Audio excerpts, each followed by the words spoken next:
Assalamualaikum warahmatullahi wabarakatuh. Alhamdulillah, wassalatu wassalamu ala rasulillah.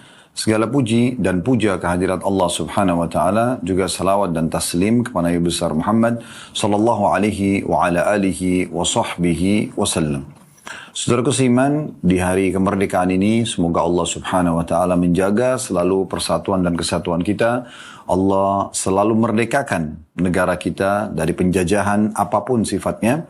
Allah makmurkan negara kita. Allah berikan petunjuk para pemimpin kita. Dan juga Allah mengangkat semua permasalahan-permasalahan di dalam negara kita. Dari bencana, ujian-ujian. Dan Allah makmurkan tentunya.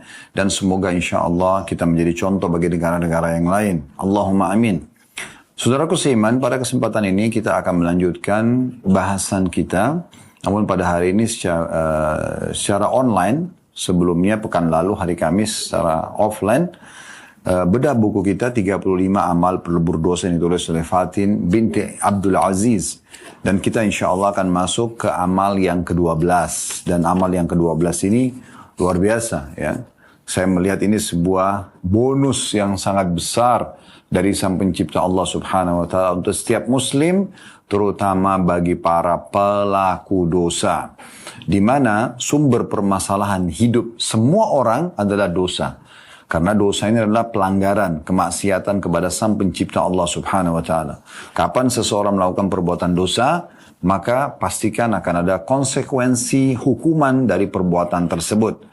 Oleh karena itu Qatada rahimahullah seorang tabi'in berkata, Allah telah memberitahukan kepada kalian tentang, Al-Quran telah memberitahukan kepada kalian tentang sumber semua permasalahan kalian dan solusinya.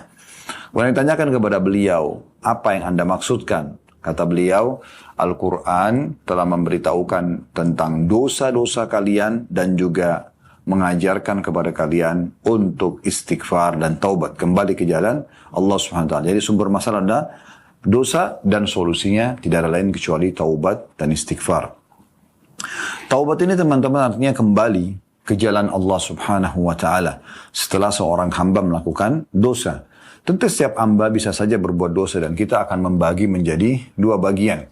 Kalau ada peluang Anda melakukan satu perbuatan dosa dalam kehidupan Anda, kalau ada peluang dan lagi menggebu-gebu, lagi besar sekali peluangnya untuk berzina, untuk mencuri, untuk bohong, untuk menipu, untuk apa saja.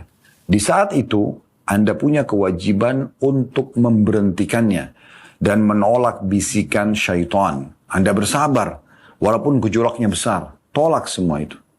Kata Nabi SAW dalam hadis sahih, "Man taraka syai'an lillah abdalahu khairan min." Siapa yang meninggalkan sesuatu karena Allah, Allah pasti akan gantikan dengan sesuatu yang lebih baik daripada apa yang dia tinggalkan itu. Jadi pastikan setelah Anda tinggalkan, ya walaupun mungkin lagi bergejolak, walaupun syaitan berusaha menanamkan rasa penyesalan kalau tidak dilakukan misalnya atau tidak diambil peluang dosa itu, tetap saja kita bersabar, komitmen ya, untuk menolak bisikan syaitan. Karena syaitan sangat lemah, hanya membisikkan saja. Maka pastikan Allah akan gantikan sesuatu yang lebih baik.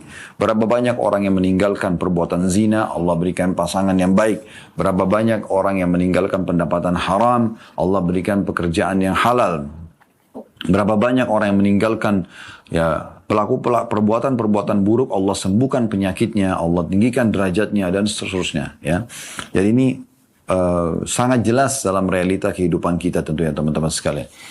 Oleh karena itu kalau ada peluang untuk melakukan, jangan lakukan. Tapi kalau Anda sudah terlanjur melakukannya, ini jawabannya berbeda. Saya sudah terlanjur berzina, saya sudah terlanjur mencuri, saya sudah terlanjur melakukan dosa-dosa ini, apa harus saya lakukan? Jawabannya taubat. Tidak boleh teman-teman sekalian dan tidak pantas bagi seorang muslim menunggangi taubat ini sebagai alat permainan dia. Ya, saya buat dosa aja sekarang, toh nanti gampang saya taubat. Ini namanya menjadikan taubat sebagai alat permainan. Ini tidak boleh. Ya, karena bisa saja Allah tidak izinkan dia taubat. Misalnya lagi berbuat dosa, kemudian Allah cabut ruhnya, ajalnya datang meninggal dalam kondisi dia bermaksiat sehingga jadi su'ul khatimah. Jadi penutupan hidup yang buruk, wa na'udzubillah. Ya. Jadi nggak bisa kita main-main. Tapi kalau orang sudah melakukannya dan dia merasa menyesal, dia ingin kembali kepada Allah, Allah masih membukakan sebuah pintu bonus buat dia, yaitu taubat. Maknanya kesempatan untuk kembali lagi kepada Allah Subhanahu wa taala. Allah sebutkan di sini, diangkat dari pertama oleh penulis surah Al-Maidah ayat 39, "Faman taba min ba'di dzulmihi wa aslaha fa inna Allah yatubu alaihi innallaha ghafurur rahim." Barang siapa bertaubat ya, sesudah melakukan kejahatan itu, kejahatan apa saja dia lakukan, dan memperbaiki diri. Nah, dia bukan cuma sekedar taubat meninggalkan perbuatannya, tapi dia coba mengganti perbuatan buruk itu dengan perbuatan baik misalnya. Ya. Maka sungguhnya Allah menerima taubatnya. Dan sesungguhnya Allah maha pengampun lagi maha penyayang. Tentu ini harus diikuti dengan niat yang ikhlas. Kalau ada orang hanya setengah-setengah saja dia ya, dalam bertobat, maka tidak akan ya, diterima oleh Allah SWT. Makanya sering kami ingatkan ini dan kami akan ulangi lagi sekarang. Imam Nawawi rahimahullah berkata, ya, taubat itu akan diterima dengan 3 syaratnya. Yang pertama adalah meninggalkan dosa itu seketika. Yang kedua, menyesalinya. Yang ketiga, berjanji kepada Allah tidak akan mengulanginya. Maka dipastikan Allah akan memaafkan kesalahannya. Juga poin penting, Anda tidak perlu mengenang lagi ya kenikmatan melakukan perbuatan dosa itu. Anda berlindung kepada Allah Subhanahu wa taala dari bisikan syaitan, mengingatkan tentang keindahan berzina itu, keindahan mencuri itu, atau kenikmatan di saat memang pada saat itu ada kenikmatan yang Anda rasakan secara kejiwaan. Itu Anda lupakan, Anda berusaha berlindung kepada Allah Subhanahu wa taala dan Anda alihkan kenikmatan itu kepada kenikmatan ibadah yang Anda rasakan dari kehusyuan salat, kenikmatan sedekah, kenikmatan berbakti kepada orang tua, kenikmatan membantu orang lain dan seterusnya. Dari ayat ini kita ambil pelajaran bahwasanya pentingnya seorang muslim untuk taubat kepada Allah Subhanahu wa taala, namun tidak cukup dengan taubat saja meninggalkan dosa itu, tapi dia juga harus wa aslaha. Dan dia coba perbaiki, dia artinya dia beralih dari perbuatan salah itu kepada perbuatan baiknya. Kata penulis, saya bacakan paragraf setelah menulis ayat ini. Barang siapa yang bertobat dari perbuatan maksiat dan memperbaiki amal perbuatannya dengan mengganti kemaksiatan menjadi ketaatan. Tadinya selalu jam 9 malam sampai jam 11 malam di diskotik, di karaoke. Sekarang dia ganti. Jam 9 malam sampai jam 11 malam misalnya pengajian. Setelah dia taubat, dia ganti. Dia isi dengan aktivitas yang baik. Maka Allah Subhanahu wa taala akan menerima taubat, menutupi kesalahan dan mengampuni dosa-dosanya. Ayat ini meskipun diturunkan dalam masalah pencurian secara khusus tadinya, tapi hukumnya umum untuk semua bentuk maksiatan atau kejahatan. Imam Asy-Syaukani rahimahullah berkata, konteks ayat ini umum mencakup pencuri dan pelaku kejahatan lain. Karena pengambilan hukum dengan keumuman lafaz bukan dengan kekhususan sebab. Maksudnya hukum itu akan diambil dari umumnya lafaz. Ya. Kayak misalnya, hai orang beriman, sholatlah misalnya. Masuk laki-laki dan perempuan gitu ya. Kemudian dikatakan oleh beliau, diangkat lagi firman Allah Subhanahu wa taala di halaman setelahnya, ini halaman 36. Tadi kita baca halaman 35. Diangkat firman Allah SWT surah Al-Isra ayat 25 tentang taubat ini. Yang bunyinya, Rabbukum a'lamu bima fi nufusikum in takunu salihina fa innahu kana lil awwabina ghafura. Tuhanmu lebih mengetahui apa yang ada dalam hatimu. Jika kamu orang-orang yang baik, maka sungguhnya dia maha pengampun bagi orang-orang yang bertaubat. Sa'id ibn Musayyib rahimahullah seorang ulama tabi'in berkata, Al-awwabin adalah orang-orang yang bertaubat lalu berbuat dosa, lalu bertaubat, lalu berbuat dosa lagi. Maksudnya dalam ayat ini dikatakan Rabbukum a'lam bima fi nufusikum, Tuhan kalian lebih mengetahui apa yang ada dalam hati kalian. In takunu salihin, kalau kalian benar-benar saleh, maksudnya kalian sempat berbuat dosa, kemudian kalian bertobat, tapi betul-betul taubat nasuha. Terjadi satu waktu lagi ternyata kalian terjerumus lagi dalam dosa. Tapi kalian taubat lagi. Taubatnya ini bukan direkayasa. Bukan sudah diniatkan dari awal. Tidak. Berjalan waktu dia lalai lagi. Tergoda syaitan. Kemudian dia berbuat dosa lagi. فَإِنَّهُ كَانَ لِلْأَوَّابِينَ غَفُورًا. Dia kepada orang-orang awwab. Maksudnya orang awwab ini. Dia pernah buat dosa. Kemudian dia taubat. Tanpa dia niatkan buat dosa lagi. Tapi berjalan waktu sekian lama, dia terjerumus lagi dalam dosa. Dia taubat lagi. Itu dinamakan dengan awwab. Disilakan dengan awwab. Artinya di sini, luar biasa ya kemahaluasan rahmat Allah Subhanahu wa taala. Allah bukan hanya memberikan peluang kita taubat satu kali saja seumur hidup, tapi Allah berikan kita peluang untuk taubat setiap kali kita berbuat dosa, diberikan kesempatan untuk bertaubat. Tapi ingat, teman-teman sekalian, poin penting. Jangan kita tunggangi ini seakan-akan, oh kalau begitu buat-buat dosa aja terus. Karena belum tentu Anda punya kesempatan taubat. Kalau Allah menginginkan kebaikan hambanya, dan Allah sudah sebutkan di awal potongan surah Isra ayat 25 ini, Rabbukum a'lamu bima fi nufusikum. Tuhan kalian lebih tahu isi hati kalian. Kalau memang betul-betul intakunu salihin, kalau kalian betul-betul orang saleh, namun masuk dalam kelalaian, kemudian kalian taubat, maka fa'innahu kana lil awabina ghafura. Maka dia akan bisa memaafkan orang-orang seperti ini. Tapi kalau dasarnya cuma dianggap main-main aja taubat itu, dianggap sebagai sebuah, mumpung ada taubat, dosa aja dulu sekarang, nanti gampang. Nah, itu tidak masuk dalam potongan ayat ini. Ya. Bisa saja Allah tidak berikan kesempatan dia untuk bertaubat. Ibnu Abbas radhiyallahu anhu diangkat oleh beliau juga berkata, Al-Awwab adalah orang yang apabila diingatkan kesalahannya, ia segera bertaubat. Makna lain daripada Al-Awwab selain dikatakan oleh Sa'id bin Musayyib tadi adalah orang yang berbuat dosa kemudian dia tobat, lalu dia berbuat dosa lagi, lalu dia tobat lagi. Makna lain Ibn Abbas mengatakan adalah orang yang buat salah lalu diingatkan, nggak boleh akhi, nggak boleh ukhti, zina itu haram, bohong itu haram, ini itu haram. Lalu dia segera berhenti. Oh iya, saya akan taubat kepada Allah. Karena dia menyadari itu adalah sebuah kesalahan dan ini adalah peringatan dari Allah, maka segera dia tinggalkan. Maka Allah bisa mengampuni orang seperti ini. Yang jadi masalah, makna lain daripada ayat ini, kalau ada orang justru dengan kesombongannya, ya, apa sih, saya kan tidak salah, gitu kan. Udahlah gampang, nanti saya tobatnya, gitu. Dia nggak mau nggak mau sadar dengan peringatan yang sampai kepadanya. Nah, orang seperti ini tentu tidak masuk dalam prioritas yang dibahas dalam ayat ini. Imam Ar-Razi rahimahullah berkata dalam tafsirnya, sudah menjadi sunnatullah bahwa dia Allah mengampuni dan menghapus kesalahan orang-orang yang bertaubat. Ya, asal dia mau taubat, dia kembali kepada Allah dan dia tulus dengan taubatnya. Biasa ada istilah dengan taubatun nasuha. Baik, kemudian beliau mengangkat juga firman Allah Subhanahu wa taala dalam surah Al-Furqan ayat 68 sampai 71.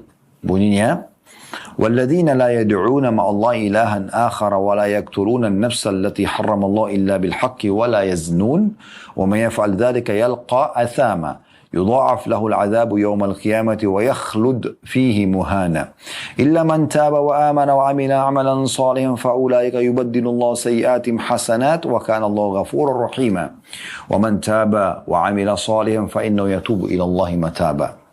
Artinya, dan orang-orang yang tidak menyembah Tuhan yang lain beserta Allah, tidak berbuat syirik, dan tidak membunuh jiwa yang diharamkan oleh Allah, maksudnya membunuh, kecuali dengan alasan yang benar. Sebenarnya maksudnya alasan yang dibolehkan, kayak di kancah peperangan kita harus berperang, membunuh musuh misalnya, atau kita lagi diserang oleh perampok, kita membela diri. Kalau kita tidak membunuhnya, maka mungkin dia akan membunuh kita, misal contoh.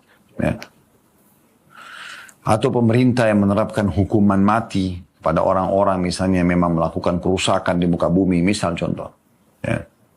Saya ulangi, dan orang-orang yang tidak menyembah Tuhan yang lain beserta Allah dan tidak membunuh jiwa yang diharamkan Allah untuk membunuhnya kecuali dengan alasan yang benar, juga tidak berzina. Barang siapa yang melakukan itu, niscaya dia mendapatkan pembalasan dosanya. Misalnya siapa yang syirik, siapa yang justru membunuh, siapa yang justru berzina, maka mereka akan mendapatkan hukuman atas dosanya. Yakni akan dilipat gandakan azab untuknya pada hari kiamat dan dia akan kekal dalam azab itu. Kalau terus dalam dosanya maka akan panjang sekali masa penyiksaannya di akhirat nanti. Dan dia dalam keadaan terhina.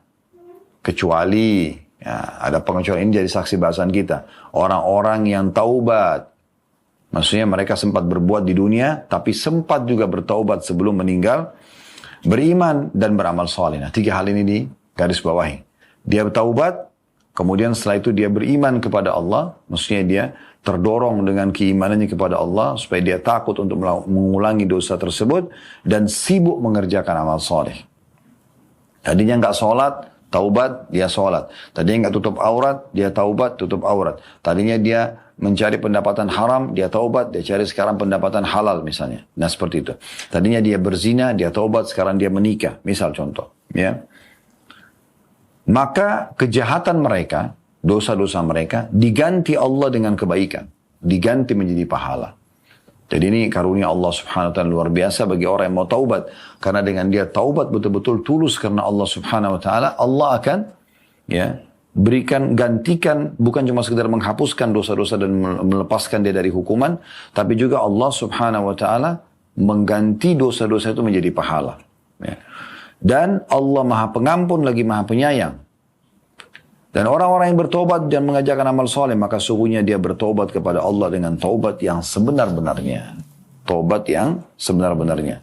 Ayat ini memberikan banyak sekali pelajaran kepada kita. Yang pertama, tentang haramnya perbuatan syirik kepada Allah. Haram hukumnya. Apa itu syirik? Menyekutukan Allah.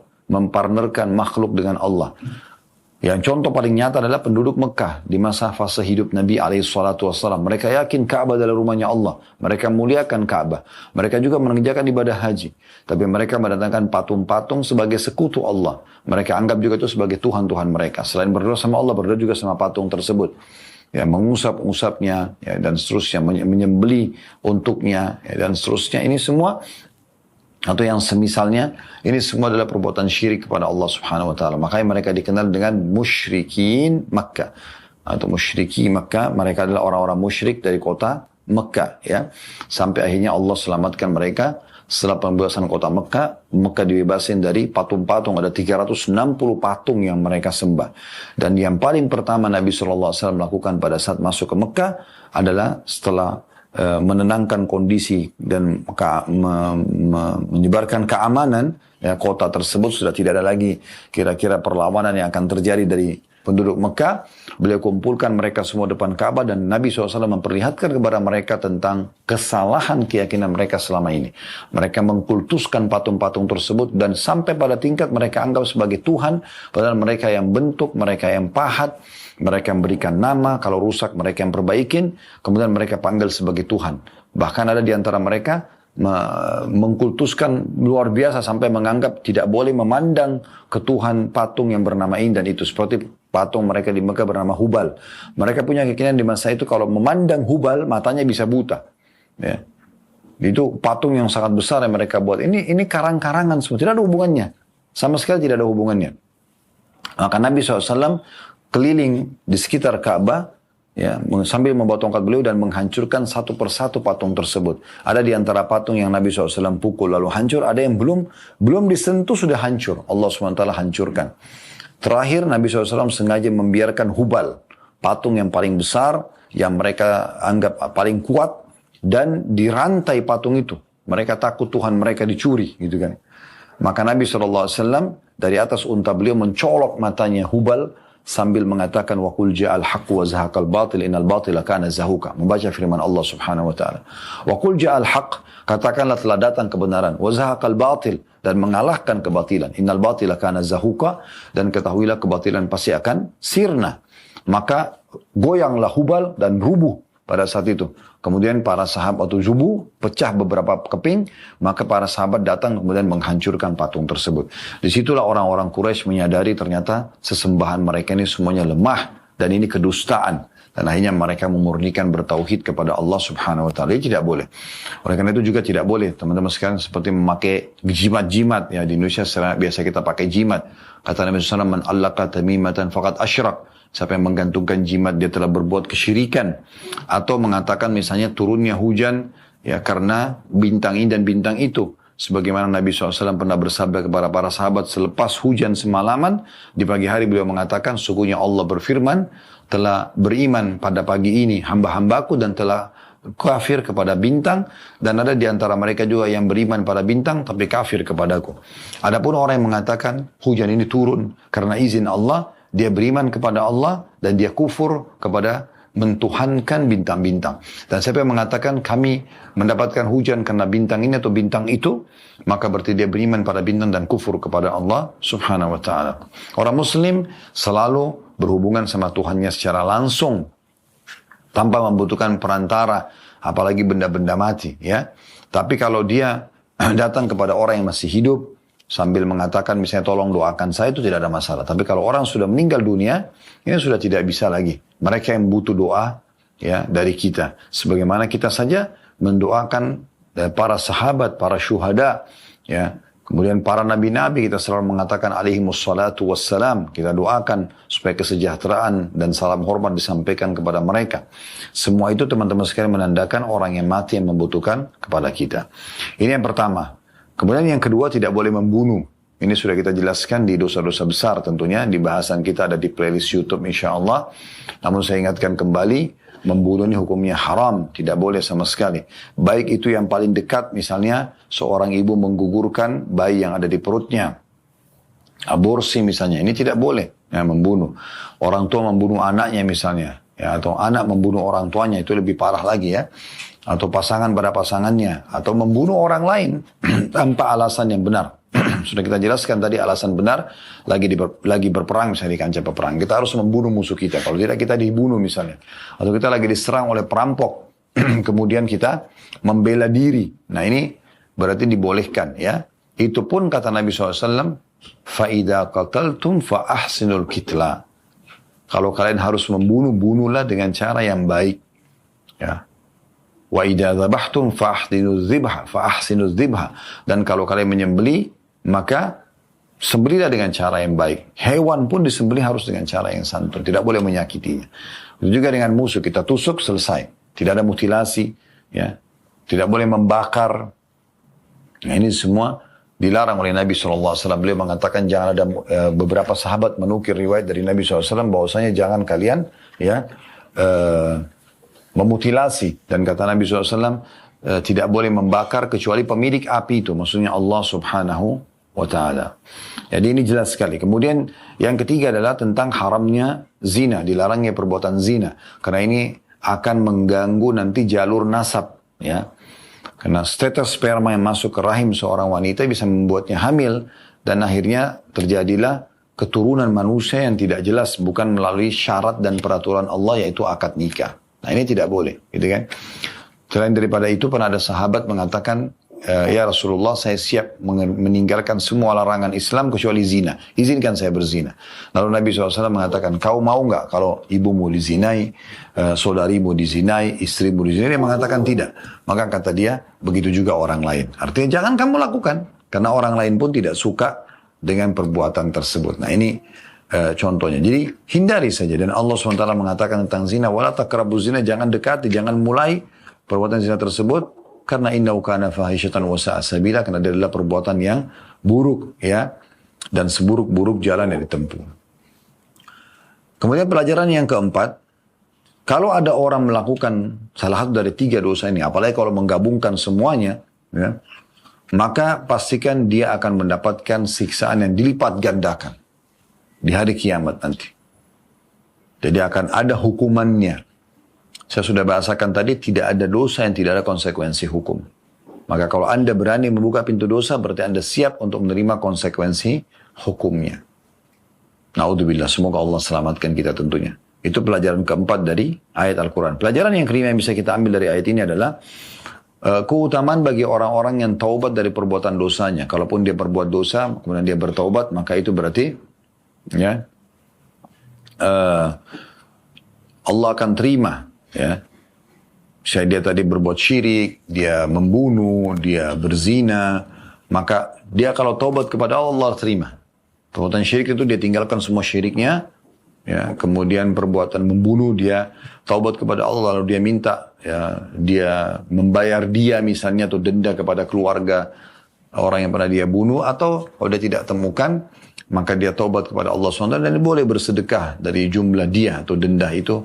Ya, mungkin di setiap wilayah itu akan ada kesepakatan, atau setiap keluarga ada kesepakatan berapa kira-kira yang akan dibayar gitu ya, ditebus kepada keluarga si mayit. Ya, begitu juga dengan zina, kita taubat kepada Allah SWT. Jangan buka lagi pintu-pintunya, baik itu pandangan matanya misalnya, semoga Allah maafkan yang lalu-lalu misalnya, kemudian yang didengar oleh kuping, diucapkan oleh lisan, dicium oleh bibir, dijamah oleh tangan, melangkai oleh kaki, disentuh oleh kemaluan, semua ini di-stopkan, diberhentikan. Nah, kalau orang taubat begitu, dan dia ikuti dengan keimanan, dan dia sibuk setelahnya dengan amal saleh, dia sholat, dia tutup aurat, dia pokoknya benahi diri terus, maka mereka akan diterima taubatnya oleh Allah. Bukan cuma itu, kalau dia tulus kepada Allah, Allah akan ganti menjadi dosa-dosa mereka menjadi pahala. Oleh karena itu teman-teman, kita boleh memohon kepada Allah SWT agar dosa-dosa kita diganti oleh Allah menjadi pahala. Bukan cuma dimaafkan, tapi diganti menjadi pahala. Selanjutnya pelajaran yang keenam yang bisa kita ambil dari ayat ini adalah perintah Allah Subhanahu Wa Taala agar setiap orang yang mau taubat, dia hanya taubat kepada Allah saja. Dia kembali kepada Allah, maksudnya mengikuti ya peraturan-peraturan Allah Subhanahu Wa Taala. Kita dengarkan bagaimana penulis mengangkat tafsir daripada Al-Furqan ayat 68 sampai 71 ini. Beliau mengatakan dan disebutkan dalam tafsir At-Tabari bahwa ayat ini turun karena ada beberapa orang musyrik ingin masuk Islam tapi dulunya pernah melakukan dosa-dosa yang tersebut dalam ayat di atas. Pernah syirik, pernah membunuh, pernah berzina. Mereka takut kalau perbuatan masa lalunya menyebabkan Islamnya tidak bermanfaat. Lalu mereka bertanya kepada Rasulullah SAW tentang hal tersebut. Maka Allah Subhanahu Wa Taala menurunkan ayat ini untuk memberitahukan kepada mereka bahwa Allah Subhanahu Wa Taala menerima taubat orang-orang yang bertaubat kepadanya. Ya. Jadi kalau ada orang masuk Islam dan dia rasa, oh semua yang Islam sekarang larang ini sudah pernah saya buat, minum minuman keras, berzina, membunuh, segala macam lah perbuatan, mungkin perbuatan syirik, pernah jadi dukun misalnya. Bagaimana caranya? Apakah masih boleh dia diterima taubatnya? Masih bisa dia masuk Islam kalau dia non-Muslim? Jawabannya bisa. Sebagaimana ayat ini menjelaskan asal dia betul-betul taubat nasuha, Allah SWT akan terima. Dari Ibnu Abbas radhiyallahu anhu diriwayatkan bahwa sesungguhnya beberapa orang musyrik sering membunuh dan berzina. Lalu mereka datang dan bertanya kepada Rasulullah SAW, sungguhnya yang engkau katakan dan serukan adalah sesuatu yang baik. Yang anda panggil kami ini untuk masuk Islam, benar ini, bagus benar ajarannya. Tapi adakah yang bisa menghapus apa yang telah kami perbuat di masa lalu? Maka turunlah firman Allah Subhanahu Wa Taala, وَالَّذِينَ لَا يَدْعُونَ مَعَ اللَّهِ إِلَهًا آخَرَ وَلَا يَقْتُلُونَ النَّفْسَ الَّتِي حَرَّمَ اللَّهُ إِلَّا بِالْحَقِّ وَلَا يَزْنُونَ وَمَن يَفْعَلْ ذَلِكَ يَلْقَ أَثَامًا. Dan orang-orang yang tidak menyembah Tuhan yang lain beserta Allah dan tidak membunuh jiwa yang diharamkan Allah membunuhnya kecuali dengan alasan yang benar dan tidak berzina, barang siapa yang melakukan dengan perbuatan demikian, maka niscaya dia akan mendapatkan pembalasan dosanya sampai ya ayat akhir tadi dari 68 sampai 71 bahwasanya kalau orang taubat, beriman dan beramal saleh maka pastikan dia akan diterima taubatnya, bahkan Allah ganti dosa-dosanya menjadi pahala.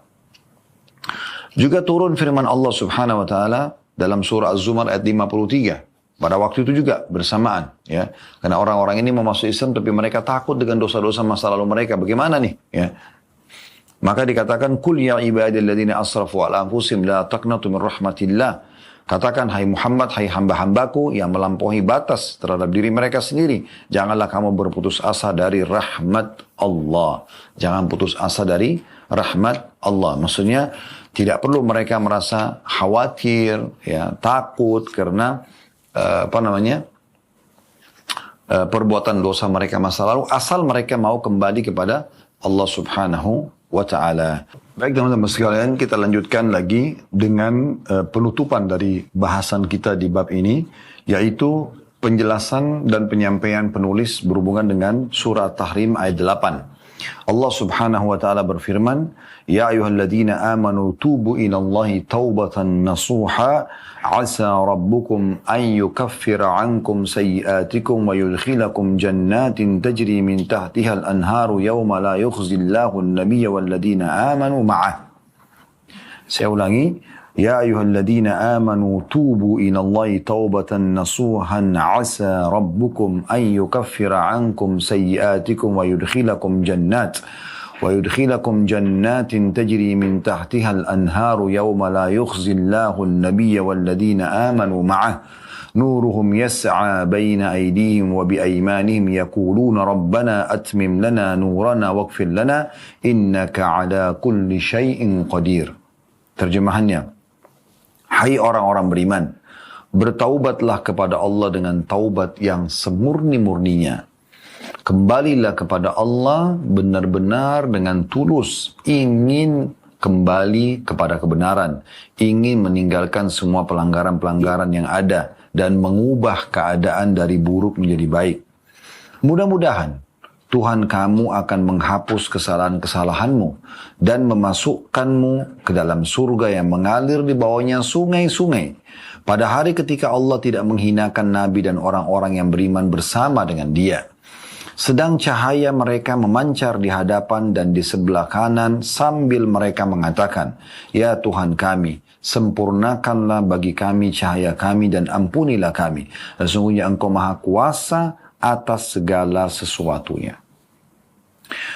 Ayat ini teman-teman sekalian diangkat oleh penulis sebagai penutup ya. Nanti akan kita ambil pelajaran daripada ayat ini.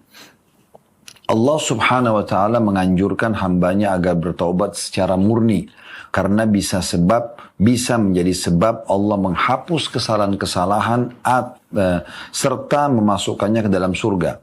Umar bin Khattab radhiyallahu anhu pada saat ditanya tentang taubat nasuha. Saya ulangi, Umar bin Khattab radhiyallahu anhu pada saat ditanya tentang taubat nasuha, beliau menjawab, taubat nasuha adalah kalau seseorang bertaubat dari kesalahan-kesalahannya dan tidak akan mengulanginya lagi selama-lamanya. Baik, kita coba teman-teman sekalian sebagai penutup mengorek hikmah dan faedah daripada pelajaran yang bisa diambil daripada ayat ini. Yang pertama, adanya perintah dari Allah subhanahu wa ta'ala kepada semua hamba-hambanya agar bertaubat. Apakah itu pelaku dosa atau orang yang juga merasa dirinya tidak melakukan dosa. Semuanya dianjurkan. Tubu ilallahi taubatan nasuha. Makanya Nabi Muhammad alaihi salatu wassalam, manusia terbaik, mengatakan, "Hai sekalian manusia, beristighfar dan bertobatlah kepada Allah. Karena aku sendiri," ya seakan-akan beliau ingin mengatakan, aku sendiri sebenarnya dijaga oleh Allah ya dari dosa-dosa, tetap beristighfar dan bertobat kepada Allah sehari 70, riwayat lain sampai 100 kali. Jadi panggilan ini, seruan ini untuk orang yang melakukan dosa dan orang yang tidak merasa melakukan dosa. Tetap saja istighfar dan bertobat setiap hari. Nabi SAW istighfar dan tobat sehari bisa sampai 100 kali. Nah, kalau orang yang tidak melakukan saja dipanggil oleh Allah SWT juga untuk ya bertaubat kepada Allah, kembali kepada Allah, lebih ketat lagi untuk menjaga perintah-perintah Allah dan meninggalkan larangannya, maka bagaimana dengan orang yang sedang melakukan pelanggaran? Ini pelajaran penting sekali. Dan dari ayat ini juga kita bisa ambil pelajaran lain ya, bahwasanya bagi orang-orang yang melihat saudaranya terjerumus dalam perbuatan dosa, siapapun itu, punya hubungan kerabat atau tidak, yang penting dia saudara muslim melakukan pelanggaran dosa di depan matanya dia lihat, maka tidak boleh dia biarkan. Ingatkan dia. Ya, ingatkan agar dia segera kembali ke jalan Allah subhanahu wa ta'ala. Jangan pernah khawatir dengan bisikan syaitan yang mengatakan, mungkin dia marah, mungkin dia tidak terima. Itu bukan urusan kita. Itu urusan Allah subhanahu wa ta'ala. Kita hanya tugasnya mengingatkan. Karena kata Nabi SAW, "Man ra'a minkum munkaran falyughayyirhu biyadi." Siapa yang melihat kemungkaran, dia harus ubah dengan tangannya. Fa in lam yastati' fa bilisani. Kalau dia tidak mampu dengan lisannya, fa in lam yastati' fa biqalbi. Kalau dia tidak mampu, maka minimal dengan hatinya. Wa dzalika adhaful iman. Dan itu selemah-lemah iman. Jika ada orang tidak bisa pungkiri dengan hatinya, maka dia pungkiri itu. Dia ingatkan, ajak taubat. Jangan teman-teman sekalian kita biarkan saudara kita muslim, pasangan hidup kita, anak kita atau siapapun diambil, diraih tangannya oleh syaitan lalu dibawa ke neraka. Orang-orang yang sedang melakukan perbuatan dosa itu sedang dirangkul oleh syaitan tanpa dia sadari untuk dibawa ke neraka. Oleh karena itu kalau kita lihat, kita segera raih kembali tangannya. Jangan saudaraku, dia sedang akan membawamu ke neraka. Berhentilah. Kita ingatkan dia. Taubatlah. Tidak usah khawatir dia terima atau tidak. Kalau kita ikhlas, tulus menyampaikan dari hati kita dan lisan kita, pastikan itu akan masuk ke dalam hati orang yang sedang kita sampaikan. Kalau Anda riak memang, ada tujuan-tujuan duniawi, maka mungkin tidak akan berefek. Ini poin penting. Jangan biarkan siapapun, kenal atau tidak kenal dari saudara kita muslim, yang sedang terlibat dalam dosa, diraih, dirangkul, dipegang tangannya oleh syaitan, dibawa ke neraka. Karena kalau berbuat dosa, berarti dia sedang dibawa ke sana. Segera pegang tangannya, segera raih dia. Segera selamatkan dia dengan mengingatkan dan mendoakan. Ini juga bisa diambil pelajaran dari hadis ini. Karena Allah menyerukan, ayo taubat. Dan ayo ajak orang lain untuk taubat. Nah, seperti itu. Pelajaran kedua dari hadis. Kalau orang taubat nasuha, taubat yang semurni-murninya, betul-betul menyesali perbuatannya, betul-betul berjanji sama Allah tidak akan mengulanginya, dan dia berusaha untuk beramal saleh setelah itu, dan ini umumnya terjadi pada saat orang mau taubat ya, nanti syaitan yang kembali mengendorkan itu, merusak itu. Maka Allah SWT mengatakan Allah akan maafkan kesalahan-kesalahan dan Allah akan masukkan dia ke dalam surga. Subhanallah, ini makanya saya bilang tadi di awal pertemuan, taubat itu bonus dari Allah. Sudah kita berbuat dosa, Allah masih bisa maafkan dosa itu dan Allah masih masukkan ke dalam surga. Asal taubat. Lalu apa yang menghalangi Anda untuk selalu taubat kepada Allah SWT? Kembali kepada Allah SWT. Ya. Dan semoga saja dengan kita taubat, apapun yang menjadi penghalang harapan kita dari sembuhnya penyakit, dari terbukanya rezeki, dari datangnya jodoh, dari datangnya keturunan misalnya, semua itu akan kita dapatkan. Karena taubat ini akan menghapus semua yang sebelumnya. Kata Nabi SAW, at-taubat tujubu ma qablah. Taubat akan membersihkan dosa-dosa yang lalu.